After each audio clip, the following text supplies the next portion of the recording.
Good morning, everybody. Welcome to another Daily Market Report brought to you by Mike Bjork, and happy Friday. It's Friday, July 17th. Hope you guys got some great plans for the weekend here. We do got a couple items here on the economic calendar, so let's jump ahead. We'll start off the housing starts for the month of June. Previous month in May, we had 1.01 million annualized units. Forecast count for 1.2 million, and it came in just short of that, 1.19 million. So a decent number. It's getting us to pretty much the pre-COVID numbers that we're seeing. Also, building permits for the month of June, we had in May 1.22 million. Forecast count for 1.3, and it had a slight uptick, but still short of the forecast at 1.24 million building permits. Again, these are annualized units on there. So we're getting kind of closer to the pre-pandemic levels, which is a good sign for the economy. But again, I think most investors at this point are now realizing we're not going to have that V-shaped economy as we had hoped, especially after a lot of additional lockdowns due to the increases of the numbers that we're seeing in the spike of the cases out there. But anyway, case, let's move on here. We got consumer sentiment for the month of July. So in June, we had 78.1. Forecast was supposed to be increased to 78.6 and actually decreased to 73.2. And of course, a lot of that, as I just indicated, with the recent spike in COVID cases, people are feeling a little bit more or less optimistic or about where things are at, primarily due to additional restrictions being implemented across many places across the country. Not everywhere, but like here in California, where I'm located, we've had some additional restrictions added to it, and of course that kind of sours people's moods, and especially when people are kind of looking forward to some type of norm out there. Let's jump ahead here to the headline news. Stocks a little bit mixed this morning. They were early on, they were in positive territory, then they went negative territory. Consumer sentiment kind of shifted that. Now they're kind of going in mixed territory. Dow's the only one right now in negative territory. It was down a little over 100 points at one point this morning. Now it's down to just right around 30 points. We got earnings reports coming out. Nothing really out there that's supposed to be released that's seen on the headline news. One of the things that was started the morning in positive territory was talk about fresh stimulus coming. So, of course, we got the $600 going away on unemployment that's supposed to expire at the end of this month. With new cases coming in, some recent lockdowns, they're wondering if and when more stimulus will be coming. So that's kind of adding new fresh legs to stock market.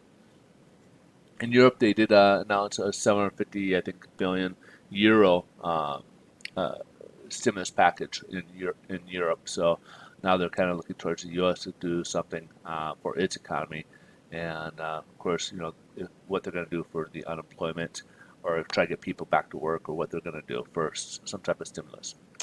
Let's take a look, see how this is affecting the bond market. We had a pretty big pullback yesterday, as you can see here. We were started the day off here, we were way up here, and then we had a reversal, dropped all the way down to negative territory, dropped about 8 basis points. We started the day about the same as where we started yesterday, and now we're down about 2 basis points. As you can see, we even went upwards in positive territory, and now we're down about 2 basis points. So the lenders who did not reprice for the worst yesterday uh, may be pricing a little bit worse today, or they might be pricing unchanged levels. Again, it was only about 8 basis points, but we were also levels up this high as well. So depending on when they came out with their pricing, they may or may not come in with price changes here. So again, we're about 2 basis points. So if you look at from where we left off yesterday, there really is not enough there to make any effect on mortgage rates. But because we've had these pretty steep uh, changes in the volatility in the markets, it depends when the lenders came out with their pricing. It's kind of dependent upon where we may see pricing at. So if they came out with the pricing up here, they're definitely going to come in with worse pricing. They may even came in with it yesterday and may be unchanged today. So I hope that kind of makes some sense. But if you look at from yesterday at this time, we're up here, and I would say pricing is worse than what we saw yesterday. Uh, and if they came in close, I would say about the same as what we saw yesterday.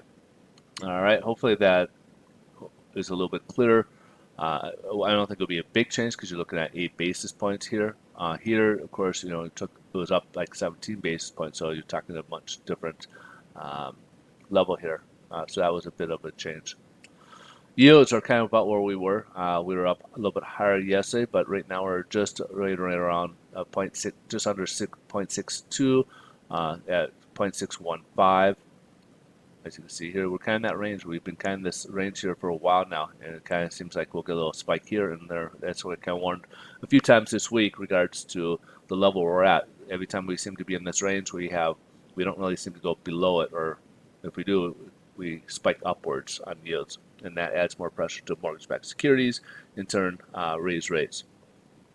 All right, so in this case today, I would say we've either be unchanged. Again, it all depends on when the lenders came up with their pricing. Unchanged to slightly worse today in mortgage rates. All right, so if you guys are looking to buy or refinance, I'd love to be able to talk to you guys.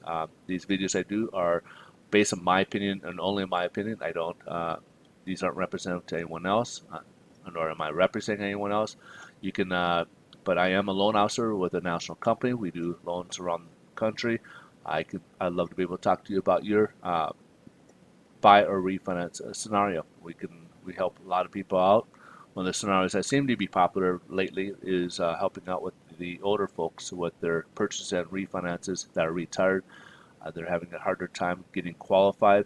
I've found ways to be able to help them get qualified and uh, get into the properties or lower their refinancing, and be able to help many other people in different scenarios as well. So find my email in the description below, and let's talk.